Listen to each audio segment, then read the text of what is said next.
पे करीब 45 साल हो गए दुकान को, और इस दुकान के ही भरोसे आज हम लोग जिस स्थिति पे पहुँचे हैं। हम लोग मतलब यहाँ कुछ खास लेकर के नहीं आए थे, लेकिन आज जो इस दुकान ने हमको सम्मान दिया और आजीविका दी, अब हमारा चिंता का विषय हो गया है कि अब हम कहाँ जाएंगे और क्या करेंगे। जो नई जगह बसाया जा रहा है आपको, वो क्लियर हो चुका है कहाँ बसना है? अभी ऐसा कुछ क्लियर नहीं किया गया है कि कहाँ बसना है। मुआवजे जो विस्थापन है उसको मुआवजे को लेकर कुछ गतिरोध की स्थिति बनी हुई है। जी, ये क्या है कि मुआवजे को लेकर के एनसीएल प्रबंधन के द्वारा पीडब्ल्यूडी और कलेक्टर गाइडलाइंस इन्होंने रेट निकाला, वो रेट निकाल करके ये मुआवजा दे रहे हैं। भूमि का तकरीबन 9,000 समथिंग स्क्वायर मीटर का दे रहे हैं, और मकान का जिसका आरसीसी रूफ है, छत है जिसकी ढलाई वाली, उसको ये 12,000 रुपये दे रहे हैं, जिसकी हाइट 8.5 फीट से लेकर 11 फीट के बीच की है।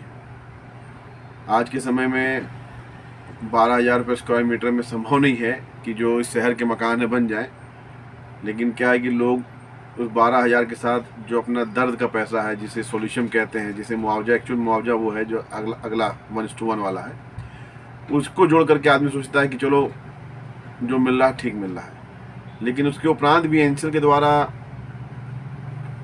जो यहाँ की जनता के साथ छल किया जा रहा है वो भी छुपा हुआ नहीं है। अच्छा, अब नई जगह जब जाएंगे आप, अभी जो जहाँ जगह तय नहीं है, वहाँ फिर से अपने आप को पुनर्वासित कैसे कर पाएंगे? इसमें क्या चुनौती दिख रही है? देखिए, जब नई जगह जाएंगे तो हमारा तो सबसे अपील है आपके चैनल के माध्यम से भी, जो हमारे सिंगरौली वासी हैं, कि हम सब एक साथ रहें, क्योंकि संगठन में ही शक्ति है। जब हम इकट्ठा रहेंगे तो हम लोगों को कहीं बसने में दिक्कत नहीं आएगी। और हम लोगों की सबकी डिमांड एक ही है कि नगर निगम से नगर निगम में ही बसाहट किया जाए, क्योंकि हम शहरी क्षेत्र में रहते हुए अब ग्रामीण आंचल में जा कर के बसने का हम लोग का तो संभव नहीं है। कितनी दुकानें इस विस्थापन की चपेट में आ रही हैं? तकरीबन 2,500 इस क्षेत्र में जो 11 वार्ड हैं जहां का विस्थापन होना है, 2,500 दुकानें हैं जो कि इस विस्थापन में आएंगी। किस तरह की दुकानें हैं ये? यहाँ पे सभी प्रकार की दुकानें हैं। आप मतलब सुई से लेकर के हेलीकॉप्टर तक की दुकान आपको यहाँ मिल जाएगी। हेलीकॉप्टर का इसलिए कि एक बार चेयरमैन साहब का हेलीकॉप्टर यहाँ ख़राब हो गया था, तो उसका पार्ट दिल्ली के पहले कहीं नहीं मिल रहा था, लेकिन हमारे यहाँ के व्यापारी हैं, उनके यहाँ वो पार्ट मिल गया था। भूपेंद्र गर्ग है और मैं यहाँ पे सिंगरौली पुनर्स्थापन मंच में महामंत्री के दायित्व पे हूँ। अभी जो मोरवा का विस्थापन होने जा रहा है एनसीएल की परियोजना के विस्तार को लेकर, तो उससे क्या चुनौती आ रही है आप लोगों के सामने, और कैसे उससे निपटने की तैयारी कर रहे हैं? देखिए, विस्थापन एक ऐसा दंश है जिसको जीवन भर नहीं भुलाया जा सकता, और चुनौतियां तो पूरी चुनौतीपूर्ण ही जीवन आगे रहेगा, क्योंकि यहाँ पे हम जहाँ बसे हैं और जो हमारी आजीविका चल रही है, भले ही हमारे को सूखी रोटी मिलती हो रात को हम लेकिन चैन से सोते हैं, लेकिन अब नई जगह में हमको क्या, हमारे साथ क्या होगा क्या नहीं होगा, उसका हम लोग को अभी तक कुछ भी अनुमान नहीं है। कब आए थे आप लोग यहाँ पे? कब से बसे हुए यहाँ पे? सन 1980 में पिताजी हमारे सिंगरौली आए, उठा करके बनाया है।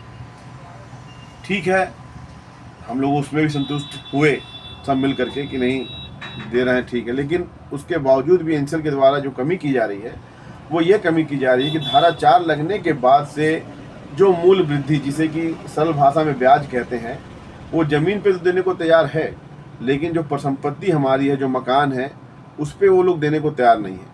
जबकि आज के दिन में अगर हम मकान बनाने जाएंगे तो प्रतिदिन ईंटों के दाम, बालू का दाम, सीमेंट का दाम, सरिया का दाम बढ़ते जा रहा है, लेबर मिस्त्री का दाम बढ़ते जा रहा है। जिस दिन धारा 4 लगी थी उस दिन मिस्त्री 350 रुपये में यहाँ मिलते थे, आज 700 रुपये में भी नहीं मिलते हैं। तो जिस जब तक मुआवजा मिलेगा इतना भीड़ हो जाएगा कि 1,000-1,500 रुपये में भी राजमिस्त्री यहाँ काम करने को नहीं मिलेगा, 1,000 रुपये में लेबर नहीं मिलेगी। तो ये जो पैसा दे रहे हैं एनसीएल मकान के एवज में, उस पैसे में उतना मकान दोबारा नहीं बनने वाला है। एनसीएल और प्रशासन की संवेदनशीलता को लेकर के आपका क्या कहना है? एनसीएल और प्रशासन की संवेदनशीलता को लेकर मैं सिर्फ एक ही बात कहना चाहूँगा। एक इंग्लिश में बहुत अच्छा वाक्य है, if you want to please someone then please the peps. अगर आप विस्थापितों को नहीं ठीक से कर पाएंगे तो ये आपके लिए, प्रशासन के लिए, इससे बड़ा महापाप कुछ नहीं हो सकता।